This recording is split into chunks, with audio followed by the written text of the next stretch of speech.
Thank you very much. This paper is going to be about memoirs, and I do have to sort of say that it began with me trying to understand my mother's story. And in the book Constructed Mennonite, there is one chapter, it's about my father, but there is one chapter about my mother.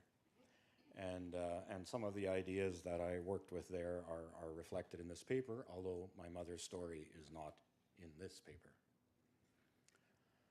On June the 22nd, 1941, Hitler unleashed a massive assault on the Soviet Union, and within a few weeks, armies arrived in the core Mennonite areas of the Chortitza Old Colony. By October 1941, both the Molotchna and the Chortitza colonies were under German occupation. For those Mennonites who had been able to avoid evacuation to the east before the advancing German armies, living under a German authority was a tremendous relief from unrelenting Stalinist oppression. By 1941, Soviet Mennonites believed themselves to be German and were viewed as such by their German occupiers. As members of the preferred Aryan race, they were immediately raised above their Slavic neighbors, economically and socially. In spite of Nazi ambivalence and later outright opposition to the resumption of Mennonite religious life, churches were reopened, and even though the highly anticipated restoration of private ownership was often not realized, Mennonites were euphoric in their embracing of what had befallen them. For their Jewish neighbors, the Mennonite attack and rapid advance into Soviet territory led to a hurried attempt to stay ahead of German armies in a desperate attempt to escape to the east. For those unable to escape, it meant forced labor and ultimately death. Jews were rounded up and shot in large numbers and buried, often in trenches dug earlier to delay the advance of German tanks.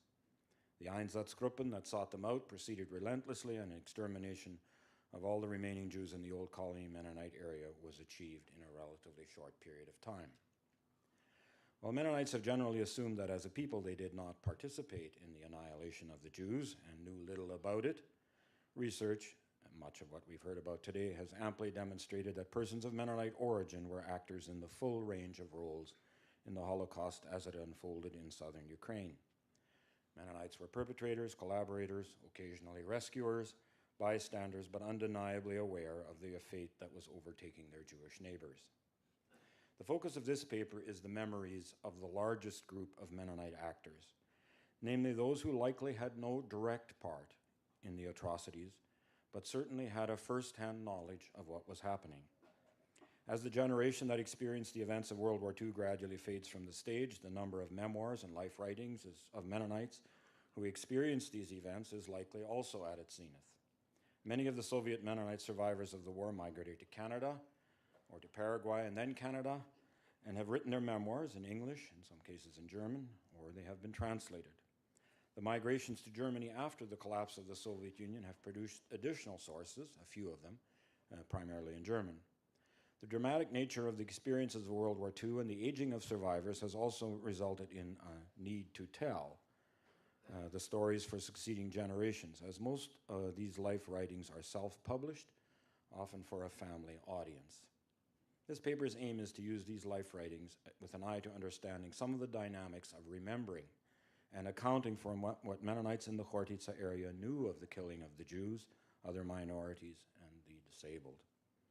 Although the themes of suffering, displacement, loss of possessions, and ultimately the loss of their Ukrainian homeland figure prominently in these memoirs, accounts of witnessing and having knowledge of Nazi atrocities make cameo appearances in almost all of the writings of Soviet Mennonites. How did Mennonites construct their memories, and how were their narratives shaped by in the immediate aftermath of the war, or after immigration to Canada and the United States in the 1950s, or to Germany in the 1990s, and how did they give these memories meaning? We won't be able to look at all of those questions, but hopefully some of them. The frameworks used to make the memories of the Holocaust usable can be grouped, I think, into four general kinds of narratives. Mennonites who write extensively about the Soviet period, but nothing about the Holocaust. Something I've called oppositional memoirs, writers who condemn Nazi atrocities consistently and attempt no sympathetic accounting for them. I will not be dealing with those here, other than to say these memoirs, I think, are primarily by women who married Ukrainians or whose partners were executed by the German occupation forces or the Gestapo. 3. Narratives that attempt to give words to the emotions they felt when they saw or unequivocally knew that Jews who they knew personally were being executed. These memories and words used to tell this aspect of the story fit more clearly into the realm of trauma memories, and the writers seem to feel that they need to say something, but are less able to make sense or give meaning to what they knew and felt. 4. Memories constructed, as Jeffrey Cubitt puts it, to in some ways, quote, alleviate the sense of guilt that may have attached to an earlier understanding of the same experience, because they were saved by the arriving of German army. Broadly, these also include, or are told alongside, stories that portray the Wehrmacht as innocent, the SS and other Nazi organizations as culpable, and often makes a case for equal judgment to be meted out to Western allies and the Soviet Union for their atrocities, such as the Gulag or the bombing of Dresden. Today's presentation will focus primarily on the last two of these. There are, however, those writers who make no reference to the fate of their Jewish neighbors, those whose memories could shed light on particularly on perpetrators or provide insight into their motives and justification, often have not recorded their memories of Jewish killings. One notable example is the Mennonite minister Gerhard Fast, who was part of the Stump Commando that was charged with documenting the state of Soviet Germans, including Mennonites. He mentions in his memoir that there were only two occasions the word Jew appears there. One when he mentions there are 402 Jews in the village of Kortica, and that a Nazi functionary had labeled the Mennonites as white Jews. There are others, of course, who one suspects must have known or simply avoid the subjects in their stories. However, the bulk of the memoir literature is written by those who were truly bystanders, largely because of the accident of age. In 1942, the women writers in this study ranged from age 11 to 25. While the oldest male writer was already a father in 1942, most male writers were teenagers, or 10 or 11 years old. Writers who are recalling events from their childhood face fewer moral dilemmas associated with their memories. However, they too seek to make sense of what they remember and attempt to place what they knew about into some kind of usable understanding of what it meant. While Mennonite mention of Nazi treatment of Jews was often placed in the larger frameworks of ideology, the creation of enemies during wartime, and general horrors of war, authors struggled to give meaning to the death of innocent children and instances where they saw evidence of, as opposed to hearing about, the killing of Jews. As Jeffrey Cubitt suggests, traumatic experiences can produce a genuine and perhaps enduring crisis in the organization of biographical remembering. Knowing that innocent Jewish children were being poisoned was traumatic, and recalling those memories disruptive in the overall attempt to create a coherent autobiographical narrative. Given the young age of many of the memoirists, their knowledge of what was happening came directly from their parents or what they overheard at home and in the village. Wilhelm Jansen and his childhood friends, quote, discussed the terrible fate of the Jews, which we heard about from our parents and relatives as they climbed the trees in the village orchard. The most poignant recollections were about hearing of the poisoning of Jewish children. Waldemar Jansen recalls his mother telling him when he was 10 or 11 that, quote, Jewish children were being put to death by putting a little bit of poison on their lips, and that they died quite painlessly. Jacob Brown heard of a Mennonite woman in a neighboring town who had married a Jewish man. Since he was Jewish, he had fled east, leaving his wife and small child behind. When the Germans found out this child had a Jewish father, they took him from his mother and poisoned him. The memories of Mennonites who observed or had direct knowledge of the killing of Jews consistently expressed their horror and shock. As adults writing years later, memories of what they came to know remained with them, but they tend to make sense of the memory on a very personal level, avoiding the larger questions of genocide. And Jacob Brown's account of him joining the women he was working with to go see the trench with the bodies of the Jews from their village that had been shot, he stopped short because it was too awful to describe any further details. He could not forget the scene.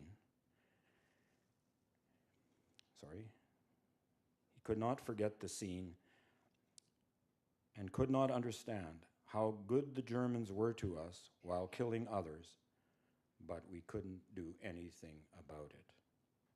Most poignantly, the death of Jewish children left Mennonites, often who were children at the time, with only the deep emotional knowledge of something they could not forget. Once they knew, they could not unknow. Waldemar Jansen could not understand why his mother told him about the poisoning of children. He suggests personal motives, such as her being so shocked that she had to express it to someone, or her believing it was better that he hear it from her rather than from others. Jansen expresses surprise that the news did not affect him more. He was 10. He cannot remember, quote, being very upset or thinking about it further, and attributes his ambivalence to having, quote, learned to live with countless stories where such things happened. Why should I be shocked by one more story of death? Helena Rempel remembers seeing Vera, a Ukrainian woman in her village, walk by the school window holding her infant child. Vera had married a Jew and had made the difficult decision to die together with her husband and children. In Rempel's memoir, she comments that, quote, knowing what happened to Vera made a deep impression on me to this very day. Those who were adults at the time could also not come to the terms with death of children. In what appears to be a telling of the same story of the Russian mother Vera, John Sawatsky could not shake the image of his own children who were playing with childhood innocence while Jewish children as innocent as mine, were dying.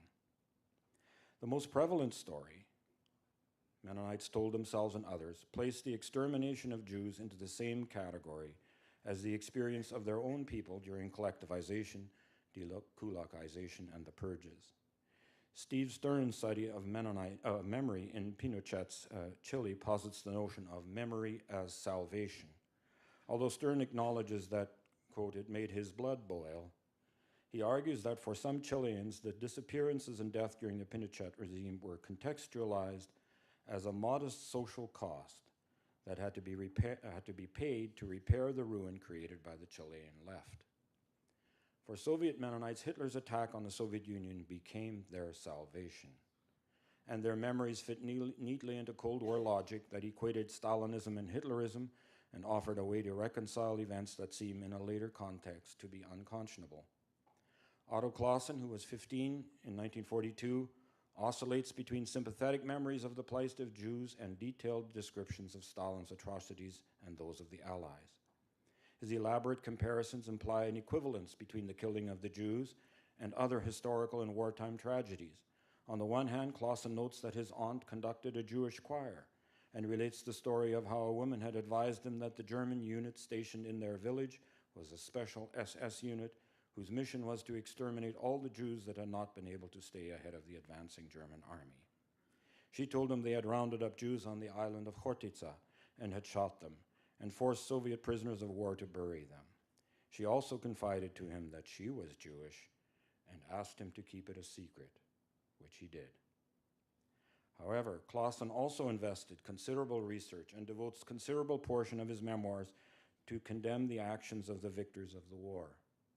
He raises a litany of comparisons. Nazi enslavement of Slavic peoples is set against Stalin's enslavement of Mennonites, the enslavement of Africans in the United States, and colonialism in general. Nazi concentration camps, he argues, were preceded by British use of them during the Boer War, while the Bolsheviks developed their own gulags. The victors, Clausen concludes, have no moral right to pass judgment on an entire people. Victor Jansen, an immigrant to Canada via Paraguay, exploits the commonly held view that the Holocaust was carried out by the Nazi Party and the SS and exempts the German army from complicity. Jansen recalls their collective horror when, quote, regardless of the kind of life they had led before, all Jews were ruthlessly brought together and shot. He notes, however, it was wartime, human life was not worth a lot, and we had experienced enough mass murder in the last decades. Although they were shocked when they realized that the Germans were capable of similar atrocities, he notes that the Holocaust was conducted by the Einsatzkommandos and the SD, the Sicherheitsdienst, not the army. Jansen cut short his memoir, suggesting, about this I do not need to write more, because the topic has been dealt with enough. There have been enough documentaries, and the criminals of that time are still being hunted.